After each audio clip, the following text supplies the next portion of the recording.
Dearly beloved, we are gathered here today to watch football, not get married. What are we doing here?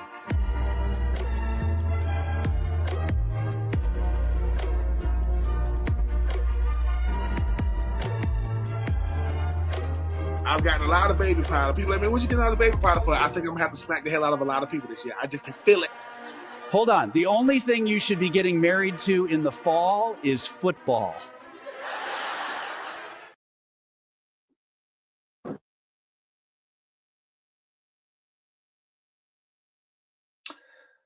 Man, let's go. It is no weddings in the fall. It is me and Ben tonight as of right now. The commish might pop in a little bit later. But, let's get the introductions going. And who other than the second round pick himself, Ben Troupe. How you doing, Ben? Man, Justin, always good to be on with you, man. I mean, we always love to have a commission on, but the show must go on, and we're going to make it do what we always do. That's it. You've been seeing a lot of me and Ben. So, we like to pull the show along, too. We're good with this. We always love with commish when the commission's in the house. Commish knows how to set the show straight. But Justin and Ben, we know how to get it jabbing about football. That's for sure. Right.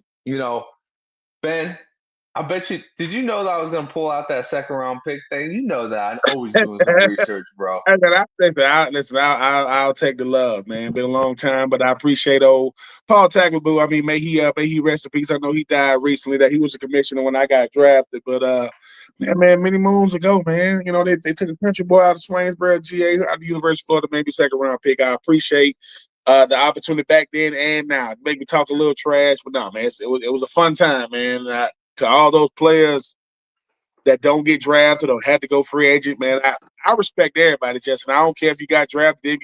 To show you how crazy my draft was, even though I was part of the Eli Manning draft. Eli Manning, Ben Roethlisberger, Phillip Rivers, Wes Welker, went undrafted in 2004. He didn't get drafted. So you look at a player, what he became, they didn't really see it coming out of college. But yeah, man, that 2004. I also had Larry Fitzgerald, Jared Allen. You had some names coming out of that draft, man. Michael Bernard Turner used to be the backup to LaDainian Tomlinson.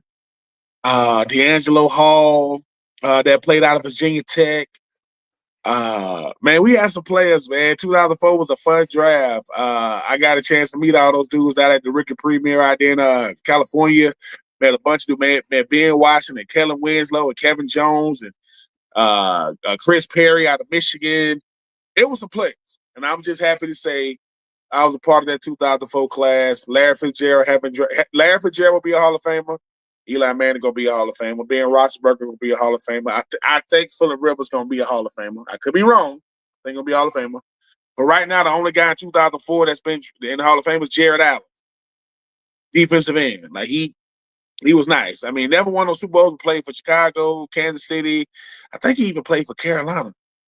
Bad boy.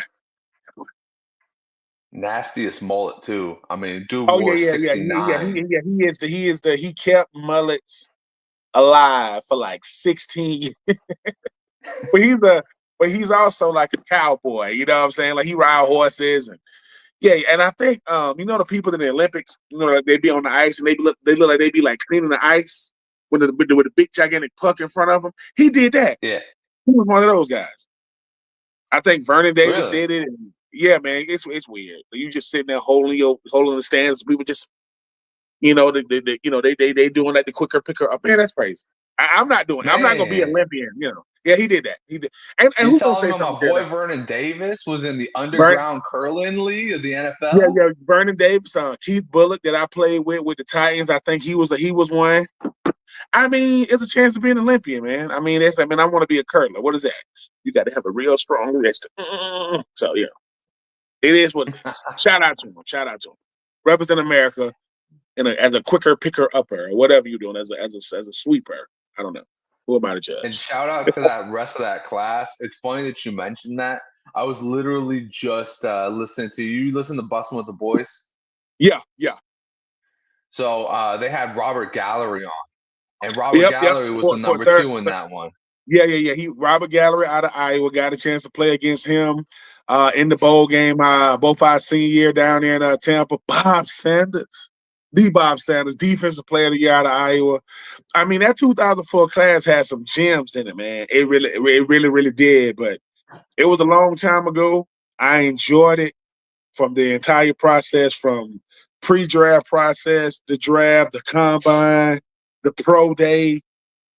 The fourth overall. I'm sorry. The fifth overall pick in that draft was the one and only Sean Taylor. May he rest in peace. Sean Taylor was the fifth overall pick to the Washington Redskins. It was some players, man. There was some dudes in that draft, and just looking back on it, Vince Wilfork was in that draft. There was some guys, man. Like I said, I enjoyed meeting a lot of those dudes, and hey, man, it's like a whirlwind when I look back on it. But to know you was one of the ones that heard your name called, Mel Kiper was still getting it wrong way back then too. He gets it wrong now. He was getting wrong.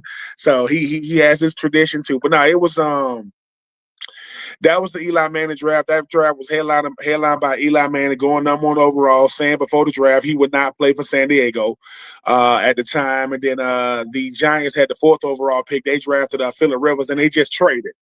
So that's how Eli ended up in New York, and that's how Phillip Rivers ended up in San Diego. And it seemed to have worked out for both of them. Even though Phillip Rivers never made it to a Super Bowl, he put up some big time numbers. And obviously Eli Manning won 2 Super Dupers. And I think Ben Roethlisberger was either the 10th or 11th overall pick. He went to 3 Super Bowls, won 2 Super Bowls. So yeah, man, we had some players in that draft, man, no doubt. Yeah, that was a really awesome draft. And speaking of awesome drafts, we're gonna have an awesome draft coming up this season. But that just leads right into what we're going to be starting to talk about. We just saw some really great college football, and we're going to see our weekend rewind. Don't worry, Ben. No weddings here. Oh. I just want to know what college game to watch this week.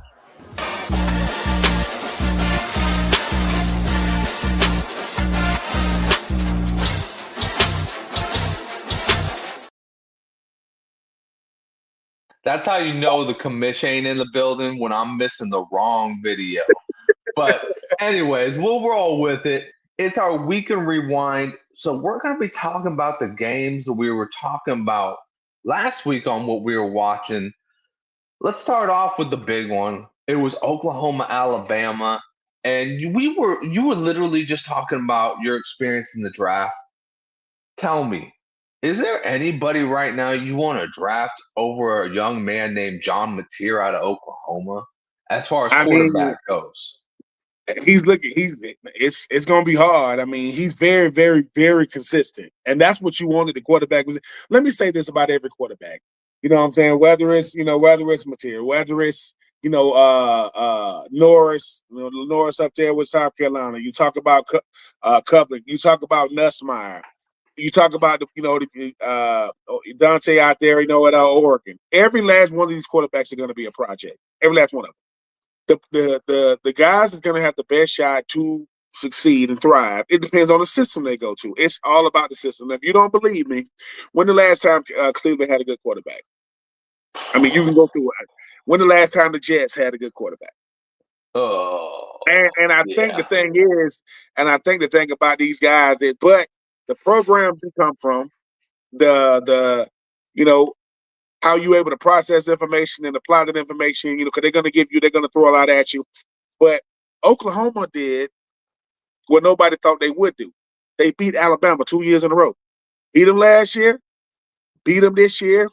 And the thing about it is, I like Ty Simpson. I do. I mean, 28 to 42, 326 yards, 1 touchdown, 1 pick.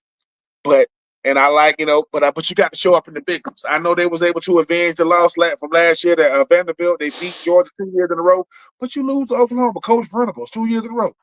And but it was a good game. It was a really, really good game. I think what scared Alabama was this: they just couldn't pull away. And when a team like Oklahoma, who's good enough to beat anybody on their schedule, they they get their respect from beating a team like Alabama. I mean, Oklahoma and Alabama have very, very similar traditions. I think Alabama has kind of like, distanced itself from not just Oklahoma, but a lot of teams, not just in the SEC, but in the country. But for one Saturday afternoon at Alabama, Oklahoma was like, listen, man, walked in your trap and took your trap. Walked in and took it. And you don't got to like it. And if you are Coach DeBoer, you want to know why the Alabama faithful don't really believe in you, because one, you lost to Alabama last year, I lost to Vanderbilt last year, but you beat them this year. You beat Georgia last year and beat them this year. You lost to Oklahoma last year. You lost to them this year. Is Oklahoma going to the college football playoff? Probably not. Alabama still got a shot to get in because it's their first SEC loss. But that was very impressive by Oklahoma. It was, and man, when your quarterback is if not better or better than the other quarterback, you got a shot to win. And I think that both of these guys are going to be looking, both Mateer, and Simpson going to be looking to be guys that's going to be hoping to hear their name called. But for one Saturday afternoon, them boys from Oklahoma, they walked out with the dub, and it had a lot to do with the quarterback play. Yeah, and you look at Oklahoma, and Oklahoma's been so up and down this year. As their record is obviously very impressive, but I mean up and down in the sense that you lose to Texas, you lose to Ole Miss, but then you beat the team that is beating these teams, and you just go, it's the head scratch. You go, it's like the boxer triangle, it's like the boxer pyramid. It's like I can beat this guy style, but this guy I can't beat him, and it's just like like. When you just, like you were saying, when are you going to be consistent and just like when is one team just going to emerge? It was a super interesting game for me because I was very impressed with Ty Simpson. I thought the interception kind of bit him in the ass. Obviously, bit Alabama in the ass in the end. But John Mateer, he kept it real simple. Only got his lone score on the ground. But he kept it simple, and he led drives, and he showed what you want at the next level. The simple stuff, right? Keeping drives alive. So I really saw this game as, to me, like I said, a head scratcher because Oklahoma really is good, but like it seems you need it to translate to the other teams. Yeah. And I think they will be in the playoffs, but for me, this playoff is going to be so wide open. Like, I don't know who to trust. Yeah. Yeah. Hey, man, shout out to Coach Venables. I mean, former defensive coordinator for Clemson, and now went over to Oklahoma and finding a way to get it done. This time last year, everybody was like, well, is he built to be the head coach of Oklahoma? Like, yeah, he's proven it. Beating Alabama 2 years in a row is a pretty good resume booster. So for 2 years, he was like, look, we've underwhelmed, but we've shown up against some boys, from Tuscaloosa 2 years in a row, and we did it at their spot. I don't want to hear that. Oh, it's because they don't know. We went to Tuscaloosa, walked away with the dub. Very impressed. Very impressed. Indeed, it was. Let's get down to Georgia. Georgia Bulldogs, man, they put a licking on Texas, man. Gunnar Stockton. We're talking about quarterbacks. This man is the real deal, Gunnar Stockton. 4 touchdowns, 1 interception on the day. Texas, Arch Manning, once again, just having one of those games where he just does not look like he's built for the moment quite yet. Just give me your quick synopsis on what you saw in this game. Efficiency. I mean, you mentioned Gunnar Stockton. I mean, 24, 29, 229 yards, 4 touchdowns, and a pick. That means that it's not about how many yards I have, it's how many touchdowns I have. I mean, I had 24, 20. That's about as efficient as it get. And Georgia's going to be a team to where if they get a lead on you, it's going to be hard to catch them. And they at home against a team like Texas, who everybody knows that while Texas is going to have the horses, they got to be able to take the boys out the stable. They got to be able to go out there and do something. Steve Sarkisian, I mean, he's mismanaging things. Arch Manning, you talk about up and down. I mean, 27 to 43, 251 yards. You threw the ball 43 times. That means that your running game wasn't there. You know what that means? If you are one-dimensional against Georgia, that means you cannot beat them. If your running game can't help you, that means that the DBs are saying, look, we know what you guys are trying to do. You got good receivers, not great receivers. And Emmanuel Acho, I know you from Dallas. I know you went to Texas, and I know you saying it ain't the talent level. Yes, the hell it is, too. Oh, yes, it was on Saturday, because If it's not the talent level, then what you gonna call it? Was it the scheme? Yep. Was it getting outclassed? Yep. Was it getting out coached? Yep. Anything all checks on the Georgia side, all mine is at 35-10 is a beatdown, sir. I don't care how you look at it. It could have got worse than that. But at a certain point, Georgia just realized Texas, we beat them last year in the SEC championship game, but we beat them at home this year. Texas is a team on the rise. They just ain't on the level of Georgia right now. Shout out to Gunnar Stockton, man, who's finding a way to keep things afloat when everybody thought that because of what happened, with a former quarterback who will go unnamed, who's down there in Miami. They thought they were going to fall off the cliff. But they didn't. Gunnar Stockton's keeping it afloat. They was able to bounce back real nice from that loss against Alabama. And dare I say, they headed again to the SEC championship game to play potentially Texas A&M, Texas A&M is undefeated right now, but we'll see if they step on a neutral field with the boys match. Yeah, big shout out to Gunnar Stockton. Man, when you go to from being the backup, and I believe he's a senior, if I'm correct, maybe a junior. But when you go from being the backup and to the guy, and it's just like everybody's kind of like, yeah, who is this guy? You know what I mean? He didn't really have that big of a name. But when you end up doing that and you end up looking damn near as good, if not better than the other guy, and the team is not missing a beat without you or without the other guy, you're doing a good job, man. And, big shout out to him. He's going to be a guy who's going to get drafted this year as well. He's going to be in that conversation with Mateer. He's going to be in that conversation with Beck and Norris and all those guys, Mendoza. He's a good quarterback, and he's a really, like you said, he's efficient, but he has the new age mobility as well. He's a good mobile quarterback, so he fits the mold. Were you a Georgia Bulldog fan growing up? I was not. I was not. I wasn't. I'm aware of Georgia, but I wasn't a lot of times because of where I grew up. You are aware of Georgia, but I wasn't a big diehard college football fan at all. It wasn't like I understood certain teams. Obviously, Georgia is the biggest brand in the state, but I knew about the Falcons. I knew about Georgia. I knew about Herschel Walker. He's but I respect everything Georgia does. Once I started playing football, started getting looks in high school, obviously I got heavily recruited by Georgia. And, the biggest misconception about players is they'll say, "Oh, you picked this team over that team." No, I picked a team. If I'm getting scholarships from Florida, Georgia, Clemson, South Carolina, UAB, all these teams, North Carolina State, I couldn't pick wrong. You know what I'm saying? I always tell people this, man. If I went to a Mercedes dealership and they told me pick one, what? Pick one. Do you want a black one? Do you want a silver one? Do you want a white one? Do you want a blue one? And the good part about me going to Florida was I still get to play Georgia. I still get to play South Carolina. I still get to play these teams that I grew up, not grew up watching, but I kind of came familiar with them when I started getting recruited. But no, man, Georgia has always been a big time program, with big time talent. Kirby Smart, man, they don't lose a lot now. They might lose 1 or 2 a year, if that. But everybody think it's easy to play Georgia till you got to play them. Texas got beat down. And anytime guys like former Texas players like Vince Young, Bo Scaife, or Emmanuel Acho, or Michael Griffith, or Brian Arakpo, and all those dudes, you only make it worse. I don't need to break down film. I just saw the game. Yeah, well, if you look at this play, don't care. Don't care. One guy had 4 touchdown passes and 1 pick. The other guy had 1 touchdown pass and a pick, and they got beat down.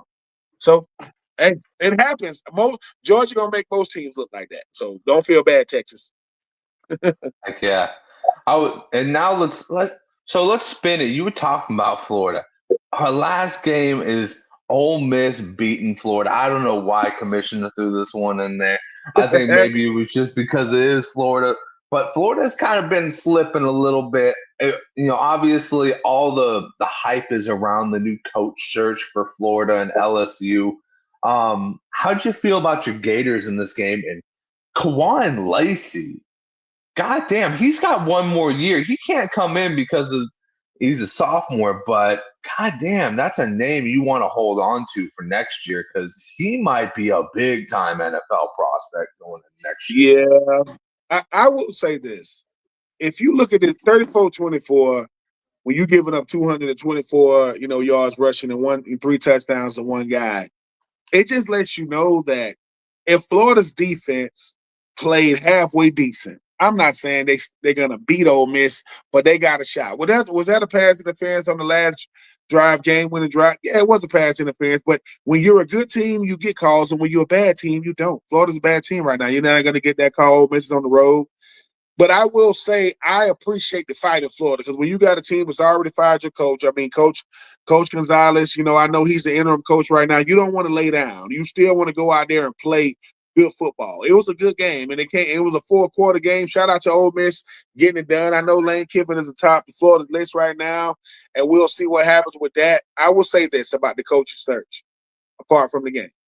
If Lane Kiffin wants to do, incredible things, he stays at Ole Miss. If he wants to become a legend and he's willing to chase it, he go to Florida. Because nothing against Ole Miss. I respect Ole Miss just like I respect Mississippi State and Vanderbilt, right? Just like I respect Mizzou, right? Just like I respect all these teams.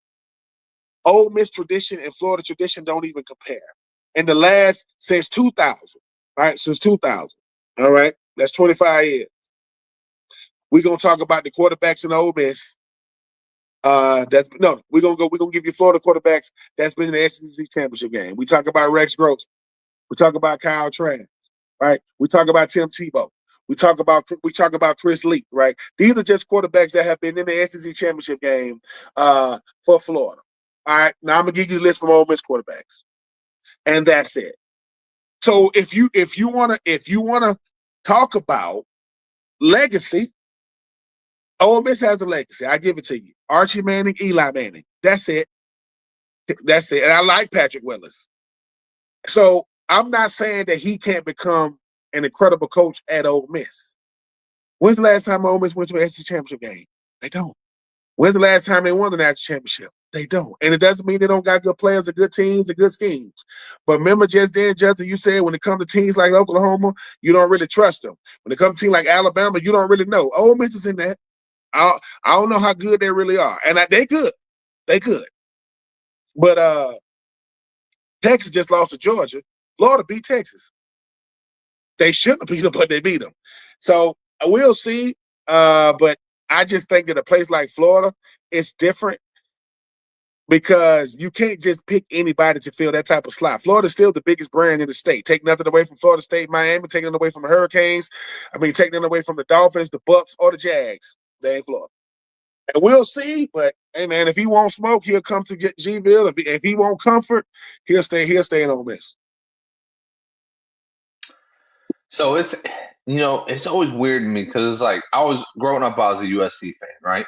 Then once the whole Pete Carroll thing came about, it degraded the value of the brand itself. And I feel like just going through the years, Florida's kind of seen that degraded value because of the fact that they haven't been, the Florida that we saw before, right? We're not seeing the Tebows freaking running over people and winning national titles. So it's kind of like it's always one of those interesting things to see the coach carousel and where it's going to land. Because now we got guys like Marcus Freeman being considered for NFL status after this. We know Lane's not going back to the NFL because I don't think anybody in the NFL really wants Lane, to be honest. He kind of seems like more like an Urban Meyer type of guy where he's really meant for college and not meant for the big one. And I was on that Raiders team. When Lane Kiffin was the head coach, I was on that Raiders team when he was the head coach. And certain coaches are built for certain arenas and environments. And I think that Lane Kiffin is built because in college, my voice means more. Because even though we in the NIL transfer portal era, what the head coach says goes. In the NFL, man, I might be better at what I do as a player than what you're doing as a head coach. And I respect your position, but that don't mean I respect you. Respecting a person's position don't mean you respect them. And as a head coach, you need them to do both. I need to respect you as a head coach. I need to respect your position. And I need to respect you as a man. And in the NFL, it ain't like that. And I saw that firsthand with Lane Kiffin. I'm not saying it was right how the players was treating him. It definitely wasn't right how Al Davis treated him. But Justin, you know this. Just because you got hired for something don't mean you built for it. You just got hired for it. That don't mean it's a bunch of coaches, right? Black, white, Hispanic. Some of them good and some of them not. And if you're not good, we will see it.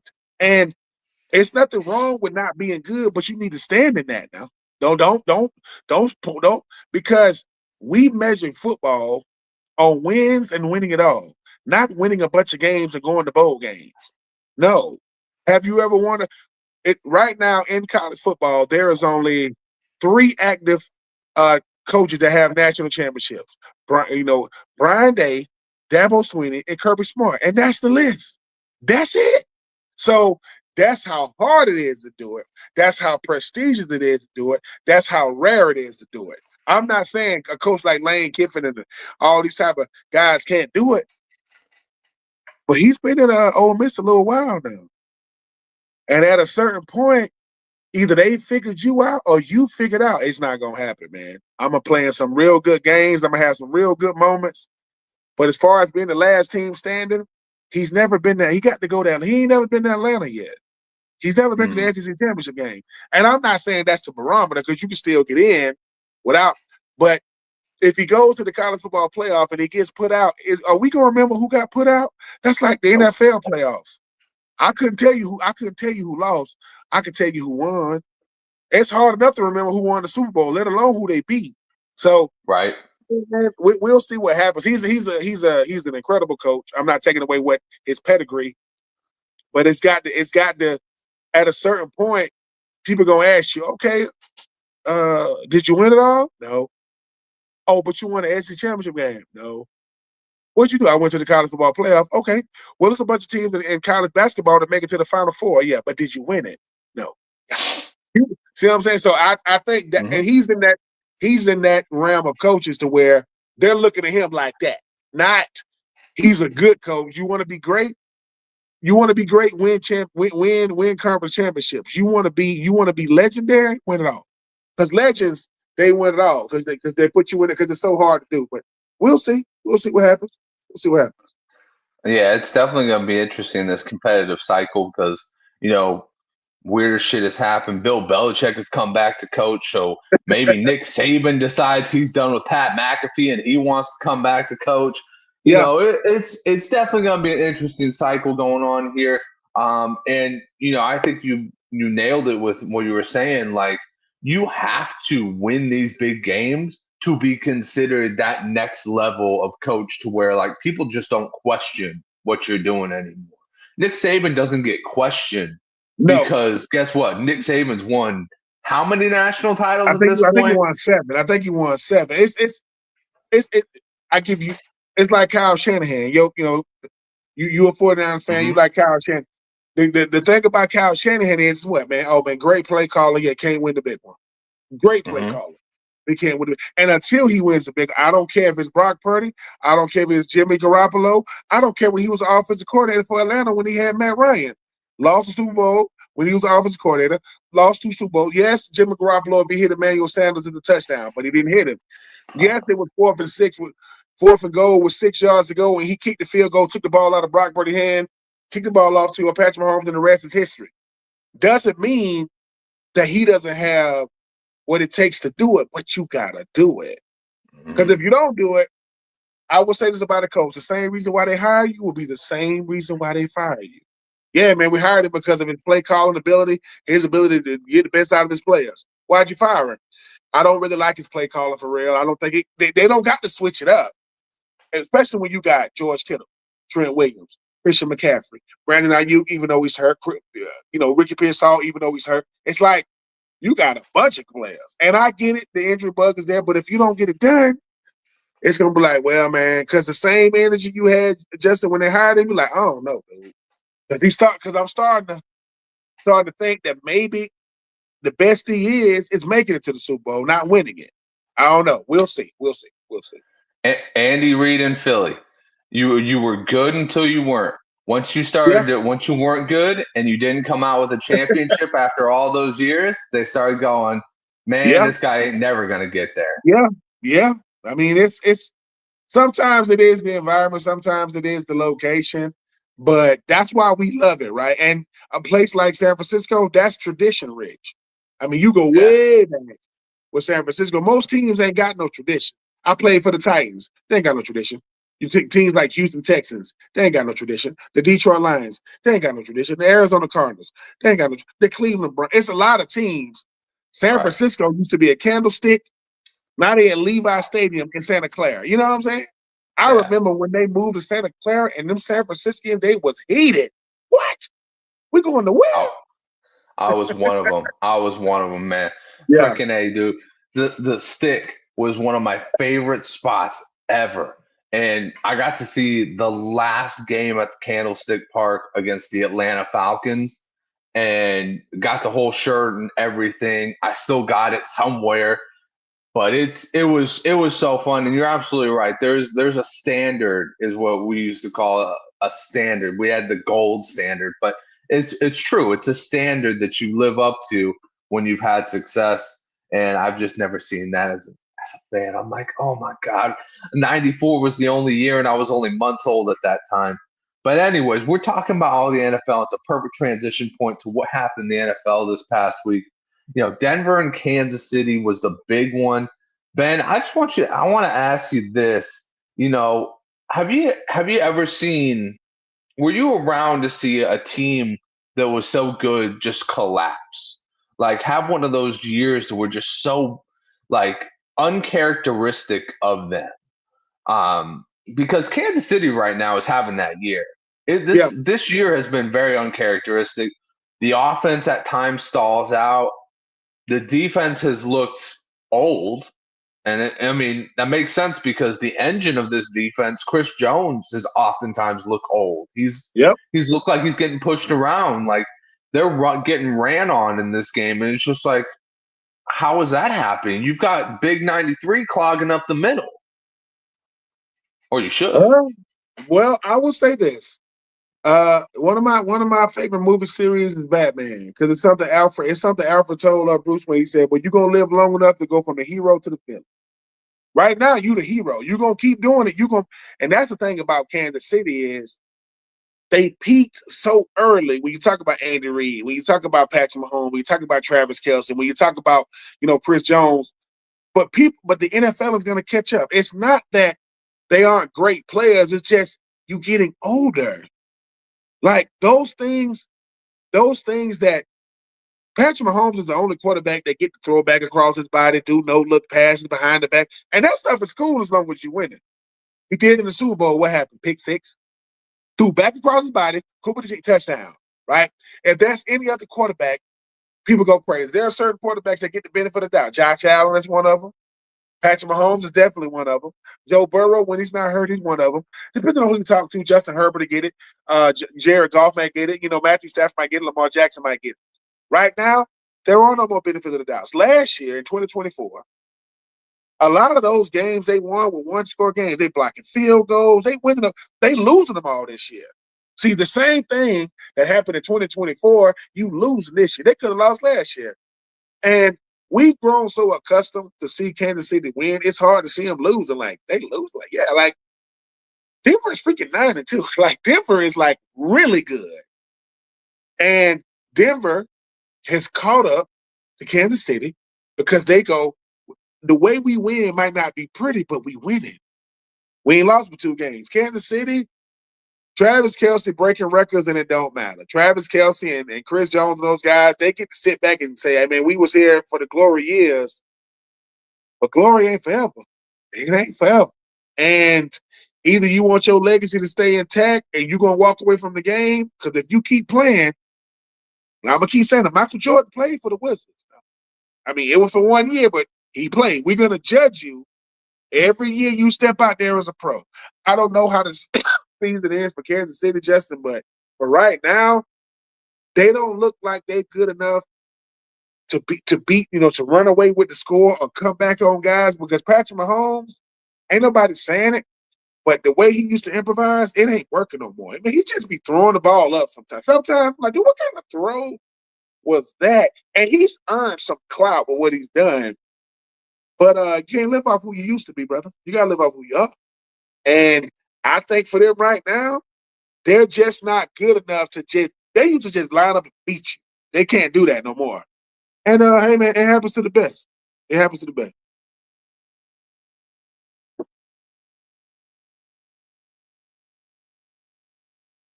You muted.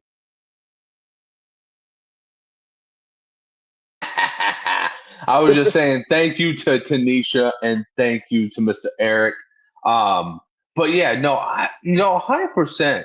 And I used to get a lot of shit for this for being a hater, and rightfully so. They beat my Niners twice in the Super Bowl, but I've never seen Patrick Mahomes not have the benefit of the doubt especially when it comes to offense, because everybody's always like, "Oh, well, their offense isn't as great as it was before." I'm just like, dude, they still have Travis Kelce. They still have a ton of like outside weapons. I mean, how Yep. long did they have McCole Hardman and freaking was it Marquez Valdez-Scantling, Yeah. Burners? They Appreciate had right there. Tyreek Hill. Yeah. They always had they always built this offense around being a track team. And for the first time, their defense isn't able to bail them out of games. And they're having to go to the offense and say, hey, we need to be dependable every time we go down the field. And they haven't been, because defenses are getting better at shell coveraging Xavier Worthy and taking him completely out of the game. Like, when you don't have that element, which he has been in the past, he was last year, but if you notice it, this year he's completely out of it. Like, Yeah. for some reason, he has He's not been fast. He's really, really fast. And most of the time, guys like Tyreek Hill, they fast, but they ain't elusive. They ain't route runner. Tyreek Hill is all that. He's fast, he's explosive, he's quick, he's in and out of breaks. Xavier Worthy got to realize, we know what you are going. We know what you are, you know what I'm saying, getting vertical. How are you horizontal? How are you coming in and out of breaks? You can't run a go route every route. You got to be able to run a slant. You got to be able to run a dig. You got to be able to run a corner. You got to be able to run a comeback. Because when you can run the full route tree and you can come out of breaks, now you a bad boy. But right now, outside of running the fastest 40 that we've ever seen, sometimes we forget you out there. And you can't win like that. 4-2, 4-2-1, or whatever it was is incredible if we can use it. If we can't use it, I mean, you like a Ferrari that need a tune-up. Yeah, you fast, but dude, I mean, you won't even crank up. He's like, I mean, he's smoking. We'll take it to the shop. So and that's the thing about Kansas City is, and once again, they don't lack weapons. I think the reason why Kansas City is losing for these two reasons. They're no longer dominant, and they no longer intimidate people. Because it used to be, dude, they used to scare people to just walking on the field. They used to scare these other teams. I think now people respect Patrick Mahomes. They respect Andy Reid. They respect Travis Kelce. They respect Chris Jones. But the oldest players can't be the best players. Not no more. Mm-hmm. I need the young players to step up. And I know they got Trent McDuffie and all these guys. I know Isaiah Pacheco and those guys is like hurt, but ain't nobody finna feel sorry for Kansas City. Kansas City was beating up on everybody in the league. Now the league is just getting some get back, especially that AFC West. They getting a lot of get, because Patrick Mahomes used to dominate. The way he didn't lose to them guys. And if he did lose to them, but just to be like, okay, yeah, we're gonna let y'all get a win. But hey man, Justin Herbert, Bo Nix, sorry, Raiders. I mean, Geno Smith will AKA blame it on me. We'll blame it on you, Geno, because y'all ain't doing nothing over there with Raiders right now.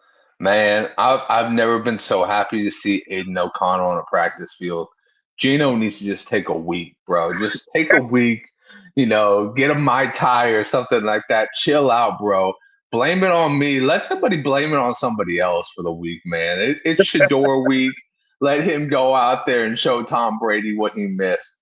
But anyways, I think we should just get to what we were watching this week, because the NFL was kind of a little bit uneventful last week. Last week was like the weird week where it's kind of like low scores, guys you didn't even think of were there. So, let's skip these rest of these games and let's get to what we are watching this week in the NCAA. Don't worry, Ben. No weddings here.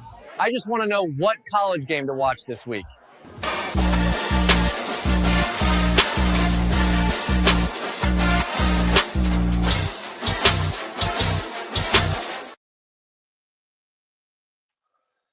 And what we are watching this week is, we're going to get some USC Oregon. We're getting a Pac-10 revival game, baby. I fucking love it. Great game. Two great young quarterbacks here. We got Dante versus Jaden. USC still can't find a defense, but they got a hell of a high-scoring offense. And Oregon still seems to be a total package threat with Dan Lanning. Give me your synopsis of this game. How do you think it's going to go? And give me a prediction, maybe even a score prediction if you got one. I like what you said about Oregon being they just like a better. They're a better coach team right now, and they're a better team top to bottom. USC, SC. I know my partner Marvin is here. Listen to this. SC got a quarterback. Problem is, SC is going to have a good quarterback under Lincoln Riley. He's not going to not have a good quarterback. Problem is, what the defense at? Oregon, if you don't got a good defense, they will run up the score on you. I like Lincoln Riley. I like Dan Lanning, but I'm going to go with the Oregon Ducks only because SC is a good team, but once again, they're very, very shaky. Like, they don't scare anybody. They talented. But I think Oregon is always playing for a different level of supremacy because Oregon right now is a big brand that can't win the big one. That's Oregon, a.k.a. the home of Nike, Field Night. They got 100 different uniform variations. They can wear a different uniform every game for the next 10 years. Problem is, they can't beat good teams or they lose to the best team in the national championship. That has been the moniker of a team like Oregon. But I do got Oregon winning. I know SC gonna make a game of it, but I just think Dan Lanning, who is a very, very underrated coach, gonna find a way to tell Lincoln Riley, look, I know you no longer know Oklahoma. I know you out there in SC, in Pasadena. But we play football over here with Oregon as well. Give me the Ducks. Give me the Ducks. Give me 35-21 Oregon. I love it. Being an SC fan growing up, it's a far cry from those Pete Carroll defensive days. I still don't understand how Lincoln Riley is, I think, into almost year 4 or 5 and still has just not figured out how to play defense. Just go out and find yourself a good coordinator, dude. Come on, dude. I don't get it. But I totally agree with you. Oregon's got to have this game in the bag. SC just gives up too many points to bad teams. Imagine what they're going to do against a good team. Yeah. Next up, we got 22 Pitt versus one of my fucking low-key favorite teams, number 16, Georgia Tech. Georgia Tech, man, they are a strong team overall. And, I don't know how close Georgia Tech's campus is to you or if you feel anything for Georgia Tech. Far. But it's not far. Oh, there you go. But this kid, Haynes King, man, he may never actually make it in the NFL, but he is a hell of a freaking story. Just an absolute stud when running the ball. How are you feeling about this Pittsburgh versus Georgia Tech game? I mean, I got Georgia Tech winning as long as the real Georgia Tech show up. Georgia Tech came out this year. Head coach Brent Key, as world beaters, those guys was playing out of their mind, but then they started losing games. They started losing the teams that they shouldn't have lost to. And now what you've done for a Pittsburgh team is let them know, hey, man, you guys can bleed, huh? Oh, so you guys are good, not great. Oh, you guys got some kinks in the armor. I got Georgia Tech winning, but Georgia Tech, real similar to like SC, what we was just talking about. Dude, why are you losing to teams you're losing to bad teams and you're giving up too many points? I'm looking at box scores. I'm saying, wait a minute. Is Georgia Tech losing?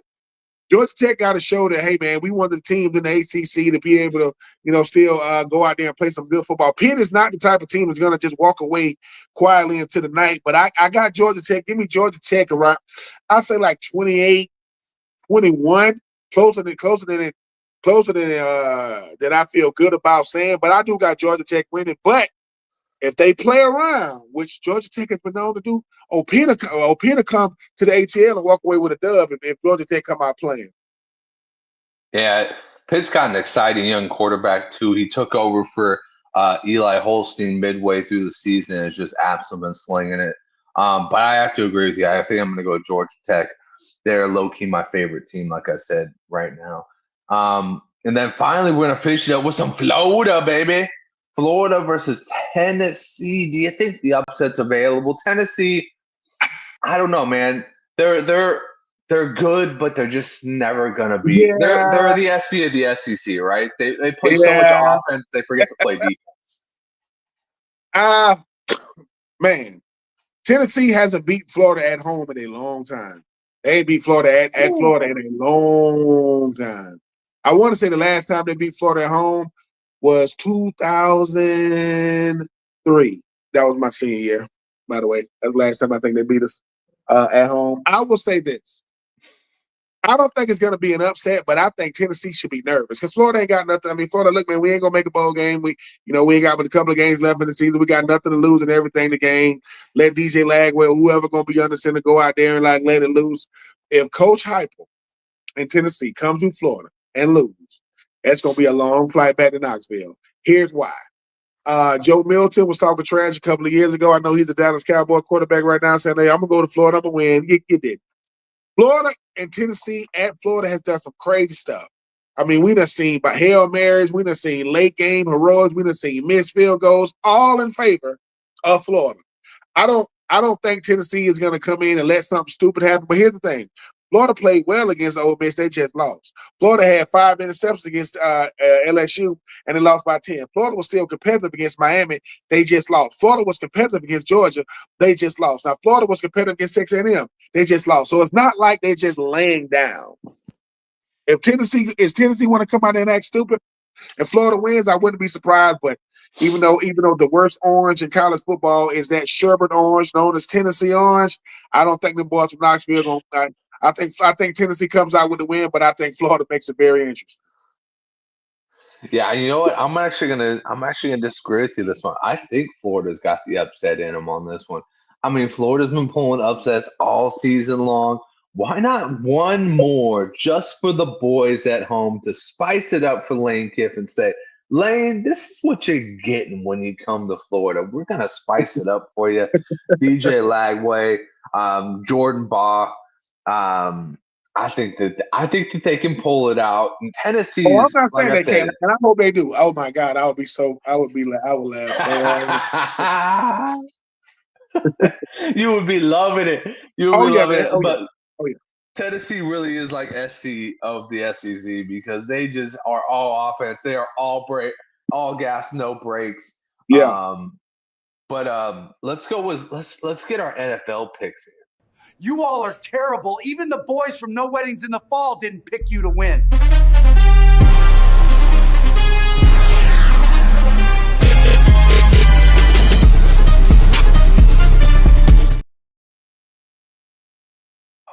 Let's go.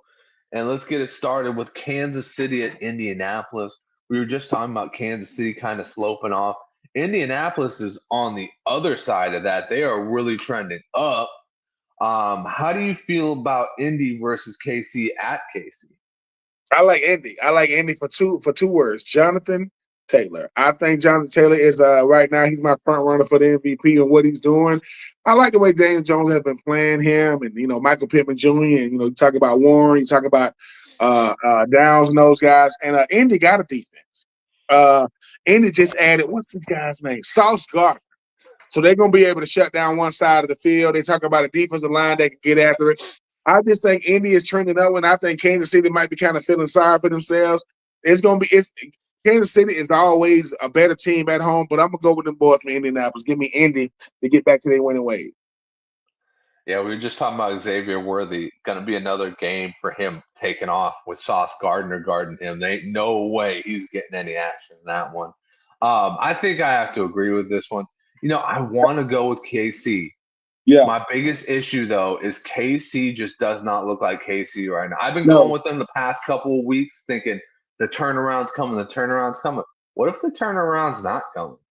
Yep. What if this is the season the Chargers and the Broncos just say, fuck it, you're going to be out of the playoffs this year? Yep. And next up, we got – hell yeah. I mean, I said hell yeah because out of that primal fan in me, I'm like, next up, we got Minnesota. We got Green Bay.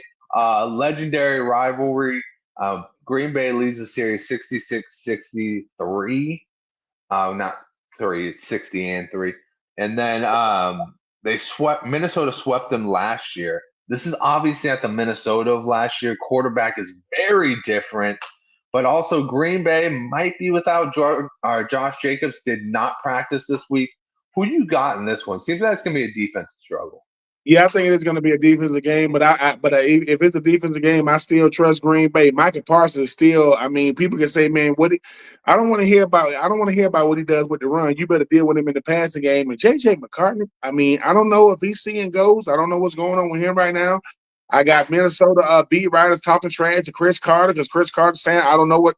There's two JJs that are going in the wrong direction. J.J. McCartney is not friends right now and on the good side of A1 Justin Jefferson. He's like, dude, what are you doing? So because J.J.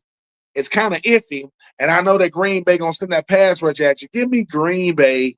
I think it's going to be a better game because when you got, familiar foes and division guys that know each other like J.J. McCartney, I don't know, his rhythm just ain't there right now. I'm going to go with them boys from Green Bay.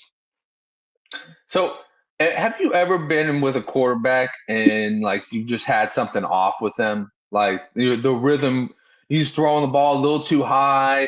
Maybe he's burying it in the ground. He's not hitting you in stride.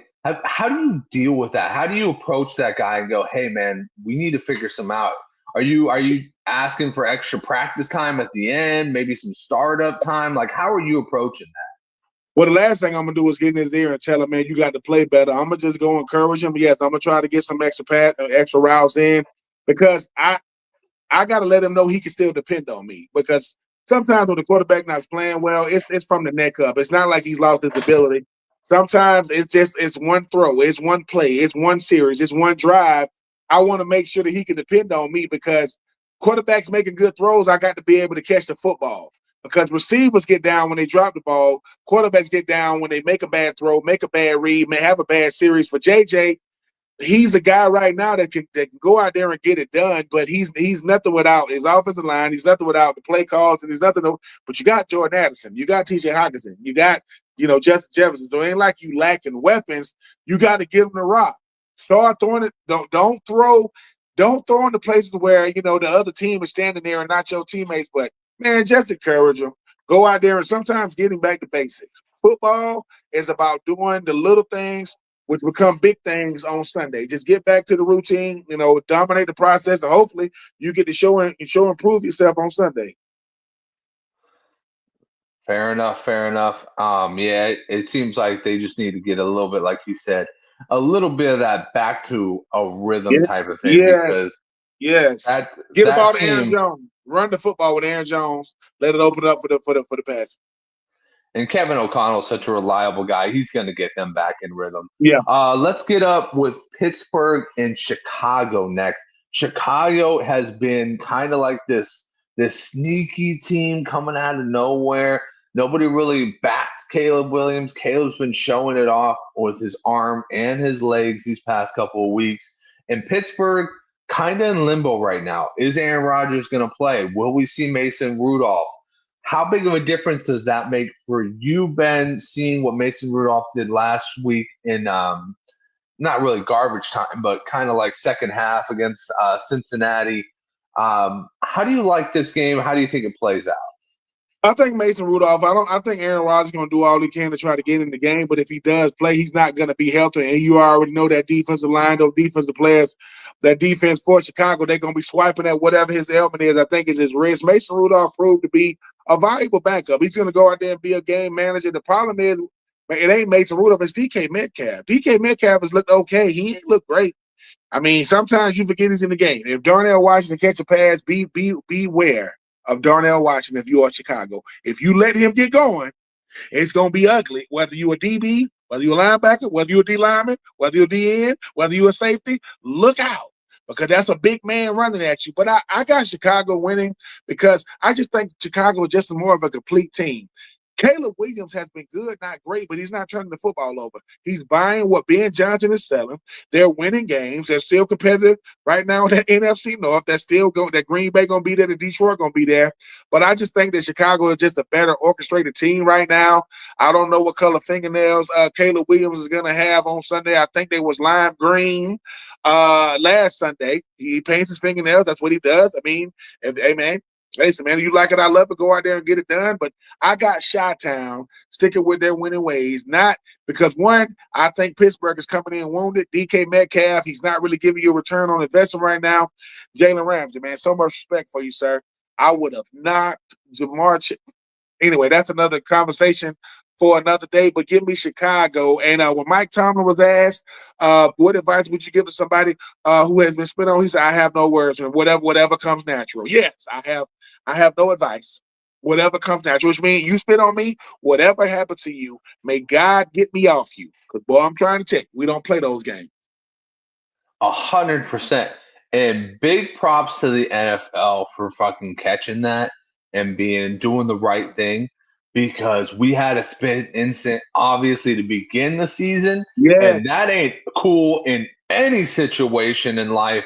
I said it earlier on. I said, I don't care how big you are. If you spit in my direction or you spit on me, we are throwing motherfucking hands. That is just how it happens. But you know, it's just unacceptable.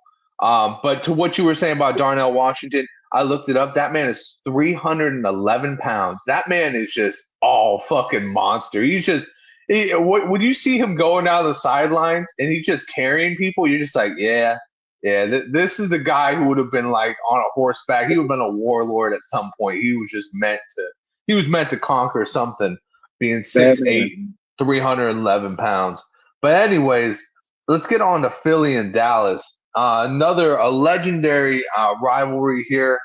Philly coming off of a win over Detroit where they shut down that Detroit offense. And then you got Dallas coming off of a beatdown of the Raiders. Early word is Dak has a hip injury. How do you think this is going to affect it? I mean, they've got home field advantage, which is good against Philly.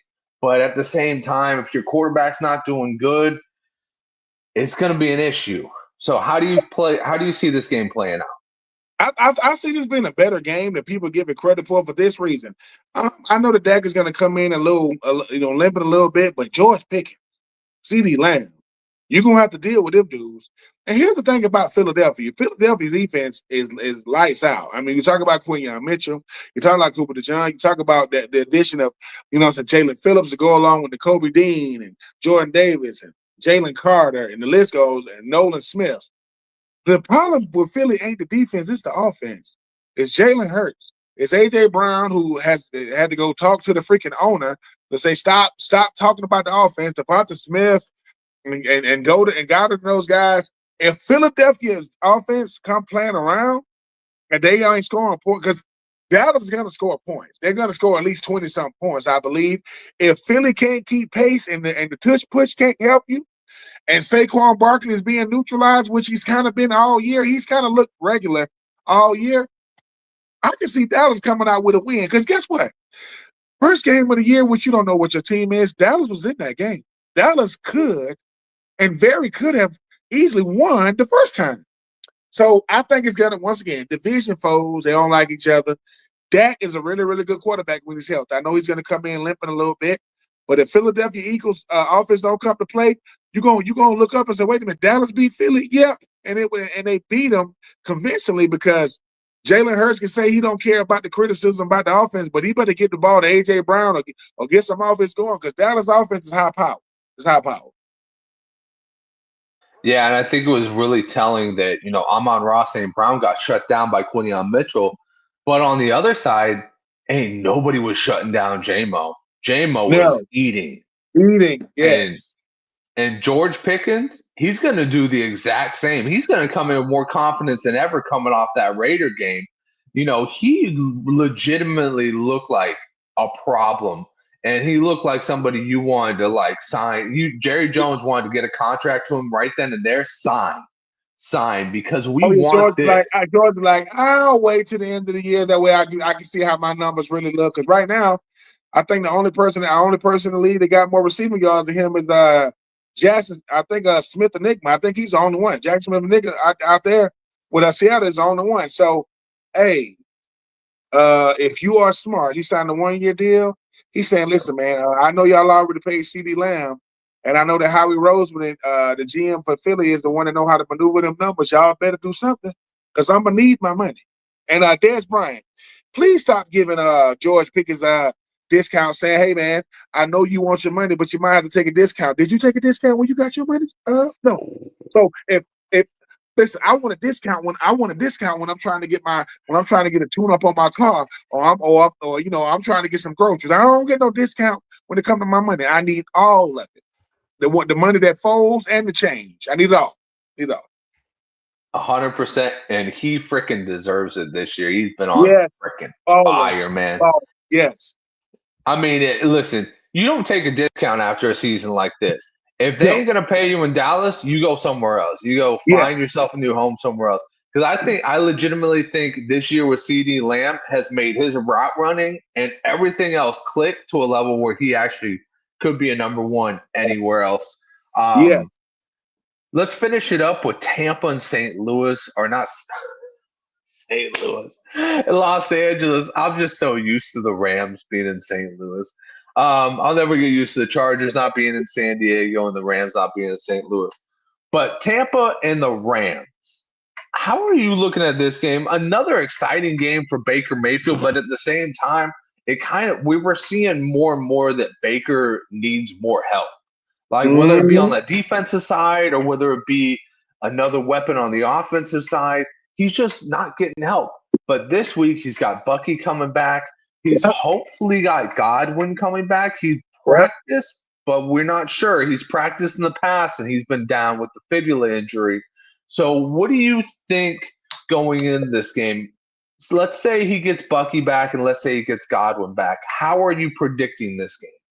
I'm still going to go with the Rams for two reasons. One, I think Matthew Stafford, the way he's playing at 37 years old, he's easily an MVP candidate right now. And two, when East Coast teams got to go to the West Coast, that's not good. When they got to go cross country, that's not good for a team like Tampa. Tampa is always going to be in it by the way Baker Mayfield plays, but Baker Mayfield be putting his body at risk. And Emeka Egbuka, I think he's a really, really good rookie. Him and Ted McMillan up there, with Carolina. But Bucky just getting back. So he got to work the kinks out. Chris Godwin been gone so long, you forget that Chris Godwin is a freaking buck. It's like he always gets hurt at some point of the season. It's always good to have that level of continuity and consistency back. But football can only be played when football is played. I know what you're doing in practice, but ain't nobody hitting you in practice, Bucky. Ain't nobody hitting you in practice, Godwin. They gonna smack you on Sunday. And while it's good to add those type of weapons back, they gotta knock the dust off. Give me the Rams, because while I like the Bucks and the Bucks are coming off an ugly loss against the Bills, I think this year's MVP candidate, even though Josh Allen took his cape off on Sunday, you better watch out. If people keep saying that what George Pickens is to the Dallas Cowboys, that's what Puka Nacua is to the Rams. Play with him if you want to. He'll be the walk out there with 15 catches. Puka is the reason why. What's his name? Puka's the reason why Cooper Kupp is a Seattle Seahawks right now. So I got the Rams. There's something about them. Listen, East Coast teams don't do well on the West Coast, just like hot weather teams don't do well in the cold in the playoffs. Give me the West Coast Rams. Yeah, I like it. I like it a lot. I think I have to go with the Rams too. I can't imagine that Jared Verse doesn't get like 2 sacks in this game. Like that dude is insane. Yeah. And he is gonna put the pressure on Baker. Listen, this Bucks team is finding ways to get shit done. Last week, Sean Tucker had an amazing game, but the reality is sinking in that even on your best day, if you don't got a defense, you're not going to get very far. I think the Bucks are starting to realize that, and at the wrong time, Carolina is coming up from the depths to nip at the Bucks' position in the division. So it is going to be a hard stretch for the Bucks getting into the playoffs. I still think they'll do it, but I just don't think this game is going to be beneficial for them. But anyways, guys, it has been a great day, and it's been a great, no weddings in the fall. Make sure to hit that like button, subscribe, do everything you can because we want to do more for you. Everything you do for us is just a little bit, and it helps us a lot. But, guys, we have a tradition here and it's time for Ben's Schedule. And now to football scores with the boys from No Weddings in the Fall with the Week on Repeat.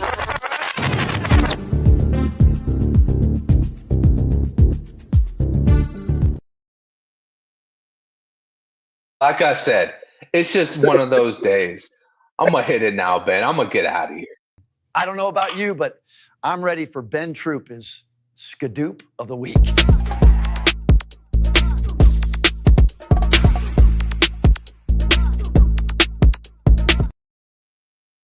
What up, my good people? As you can see, I am Ben Troupe. You saw Justin. We don't have the commissioner this week, but we appreciate you guys taking the time every week. To hop on, with No Weddings in the Fall. Make sure you like, share, and subscribe. I just want to go ahead and get this out because everybody else has. Jamar Chase spit on Jalen Ramsey. Jalen Carter spit on Dak Prescott. Jalen Carter didn't deny it after the game, but Jamar Chase did deny it after the game. I'm going to say this. We can see you because we got cameras. The next player, whether it's high school, middle school, Pop Warner, UFL, XFL, AFL, NFL, to spit on somebody, do not hold him. Let him beat the brakes off the person that spit on him. Why? Because a person that spits on somebody, you deserve to happen. Whatever happens to you, and nobody should pull that person off of you because you getting beat down for two reasons. One, because you spit on me, and two, I want the person who's even thinking about spitting on somebody to see what could and actually did happen to you. We don't do that kind of stuff, man. We don't do that. That's a level of disrespect that's hard to describe. But anyway, I am being true. This is No Weddings in the Fall, and I'm gone.